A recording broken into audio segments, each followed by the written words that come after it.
In this video, I'm going to show you the Uber driver requirements and Lyft driver requirements for Hawaii. First off, starting out with the Uber driver requirements, you can see right here that you have to meet the minimum age to drive in your city. Typically for Uber, it's 21 years or up in general, right? When it comes to Lyft, which I'll get to a little bit later in this video, it's 25. Just something to keep in mind, right? It does depend city to city though. Right now I'm talking about the entire state of Hawaii, but every state and every city even has different rules and regulations. So I'm trying to make this as broad as possible, but typically 21 years or older to drive. An in-state license is required. Have at least 1 year of licensed driving experience, 3 years if you are under 25 years old, and use an eligible four-door vehicle. In terms of the required documents, pretty standard and straightforward. You need a valid U.S. driver's license, proof of residency in your city, state, or province, proof of vehicle insurance if you plan to drive your own car. Two things I'm going to say about this. One, I do suggest, of course, have insurance. Just have insurance. But one, I do suggest also getting rideshare insurance. I've talked about this in a lot of other videos. Just get it. And two, remember, you can also rent a car. So let's say you're like, hey, I really want to drive for Uber, but I actually don't have a car. In this case, you can also rent one. And I'd say, at least at the exact time of this video, it's probably going to cost you about $250 to $300 a week. Just something to keep in mind. And then you have to take a photo, right? Lastly, you will have to pass a driver screening. They're going to review you in terms of your driving history and also your criminal history. So keep that in mind. If there's stuff on your record, that will probably show up, and just something to keep in mind in general. Now, going into the vehicle requirements, basically, and if you have your own vehicle, this is important. If you're going to rent one, this is pretty much almost automatically always included because, of course, if you're renting a vehicle to drive for Uber, you should be okay, especially if you go through Uber services. But in terms of your own vehicle, you can see right here, 16-year-old vehicle or newer, four-door vehicle, good condition with no cosmetic damage and no commercial branding. In addition, as you can see right here, like I said earlier, you need, of course, a registration and insurance, just in general when it comes to having your own vehicle. Now, I'm going to go to the Lyft driver requirements, and this is more important. I'm not going to lie, being honest. When it comes to Uber's driver requirements, they're not that descriptive, which I think is kind of annoying. So let's say if you're watching this video, and you're like, Mark, I'm not going to lie, I don't really want to drive for Lyft, I just want to drive for Uber. I do suggest listening to all these Lyft requirements, as Lyft goes really in-depth to tell you about what you need to know. Lyft is way better in terms of their information about being a driver than Uber is, which is interesting because Uber is the bigger company. So I don't know, how that is. But anyway, going down here, we're going to go down here. So in terms of the vehicle requirements, let's start here. Like I said earlier, 2008 or newer. These are the exact time of this video. So basically 16 years or newer. Or 16 years old, or newer. 4 doors, 5 to 8 seats, including the drivers. Not a taxi, stretch limousine, or non-express drive rental vehicle. Specifically in Honolulu, no trucks. So this is where it gets kind of interesting, like I said. Every state has different requirements. And it's very interesting that even, again, in the country of America, that one state can have vastly different requirements compared to another state. And I've done a bunch of these requirement videos. I don't know how many cities/states I've done, but it's a lot. And it's interesting that there's a huge spectrum, right? And in addition, same thing with cities. So as you can see here, when it seems like, if you have a truck, let's say, in a different city than Honolulu, you should be okay. But if you're in Honolulu, specifically no trucks, and then not titled as salvage, non-repairable, rebuilt, or any other equivalent classification, right? Now, if you want to do a premium ride type, like, let's say, Lyft XL, Lyft Deluxe, Lyft Black, we'll get to that in a second. But in general, those get a bit more specific, right? So I feel like for this video, I really want to focus on the basics. You just want to be a Lyft driver or an Uber driver doing normal rides, if I call it that. Now going down here to driver requirements. Valid driver's license, 25 or older. So it is unfortunate, I'm not going to lie, that like I said earlier with Uber, it's typically 21 years and up. So except if you're in college, you can drive for Uber, typically. With Lyft, probably not, or in this case, no, unless you're in college, maybe grad school or whatever, when it comes to 25 or older. This is really interesting about Hawaii is you have to pass a quarterly driver screening, which reviews your driving history and criminal background check. Typically for Lyft, it is year to year for most areas where every year they just review it. Just make sure, it's double check. I feel like that makes sense. Logically, that of course, every year they just double check on you to make sure everything looks good. Everything looks clean. But in this case, you have to pass a quarterly driver screening. So every quarter, right? Just something to know. And then lastly, you need a smartphone for the Lyft app. Same thing with Uber. Now, going down here in terms of the document requirements, you need a photo, vehicle registration, and vehicle insurance, right? This is pretty standard when you have your own vehicle. Remember, you can also rent one through Lyft as well. If, let's say, you're not a fan of Uber, you can easily rent a vehicle through Lyft. You also need a Hawaii vehicle inspection sticker when it comes to Honolulu. So you can see right here that in Honolulu specifically, here's an example of an Hawaii vehicle inspection sticker.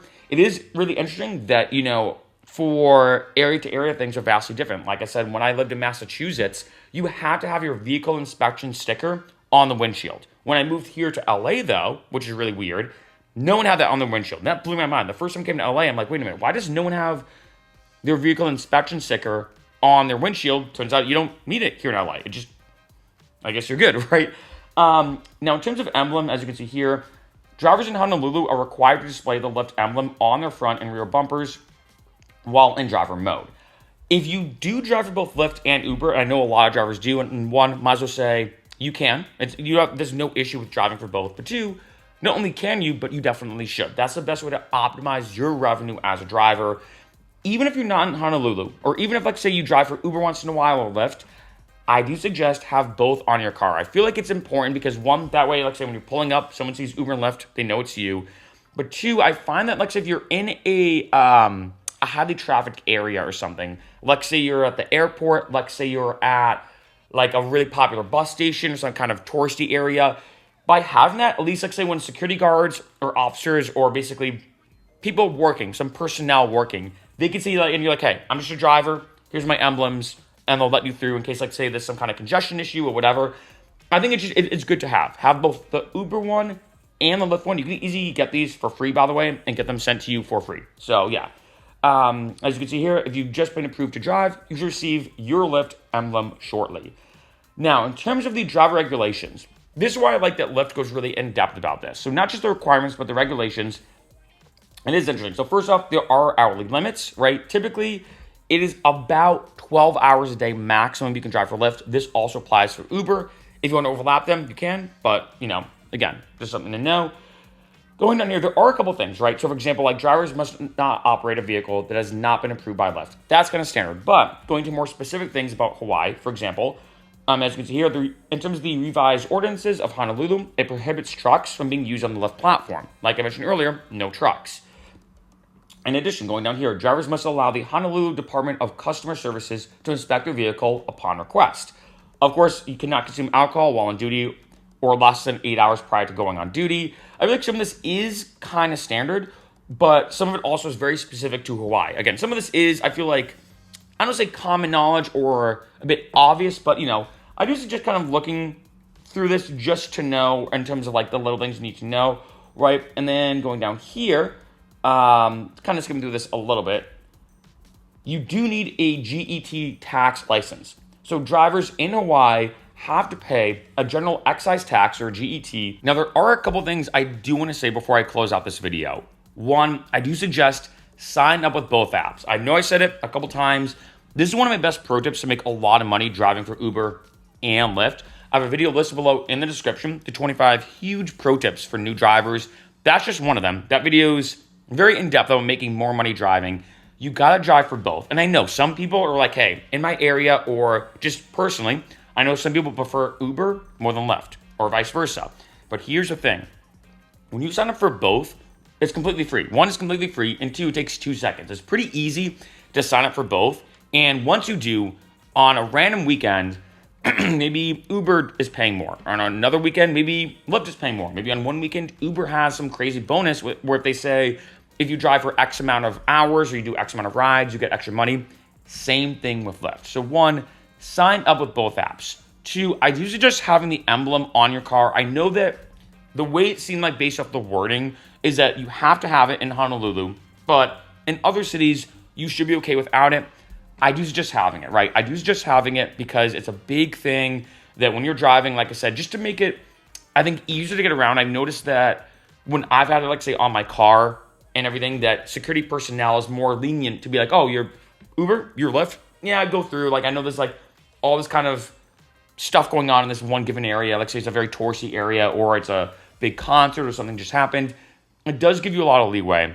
And then three, and this is a big one that's not mentioned on this, but I think it's required. A couple of things I will say. Like I said, if you are planning on driving, and I'm assuming if you're watching this video, you are.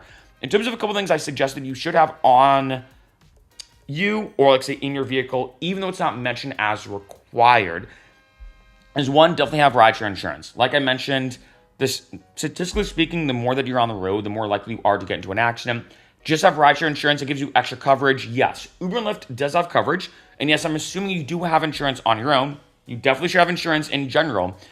Rideshare insurance is an extra cherry on top just in case. And I've gotten a lot of comments on this channel of people saying, Mark, you're absolutely right. I got into an accident. I had rideshare insurance and they covered me. Like, thank God. Or the opposite. I've had people saying, yeah, you know what? I should have listened to you. I got to an accident. I did not have rideshare insurance. My regular insurance, for whatever reason, didn't cover me as much. I should have had rideshare insurance. Second thing I will say in terms of like what to have in your car, I don't think you need gum, candy, snacks. I feel like that's very outdated. When people ask me like, what should I have in my car? After like say I sign up, I fit the requirements and I sign up, what should I have in my car? The biggest one I'd say is a dash cam. I've mentioned this in so many videos. Have a dash cam, and once you do, you can also register that dash cam with both Uber and Lyft in the apps. I've already done videos about how to do this on this channel. I do suggest having that. That way, like say if you're driving, something happens outside of your vehicle, you have proof, like say it wasn't your fault, or you have evidence, right? In addition, and we've probably seen news articles about this, even viral videos of people doing things inside of people's Ubers and Lyfts. I do also suggest having one that films two ways. There's even three-way ones where it films the outside of your car in front of it, outside of your car behind it, and then inside of your vehicle. That way, like say there's a dispute with a passenger attacks you, something just happens inside your vehicle, you have video proof of that. And lastly, I'd say a phone charger, pretty standard. I feel like most people have these, but definitely a phone charger. And as one last final point, which I know is Captain Obvious, get a phone mount. It still blows my mind. Even now, even if you don't drive for Uber and Lyft, the amount of times I've seen friends have like a phone and they're doing this like head bob motion, like while driving. And I'm like, just buy a phone mount. You can easily buy one on Amazon for like $10. I mean, I've seen some at the dollar store. Like, say if you're really trying to like, save money, you can literally get one for $1.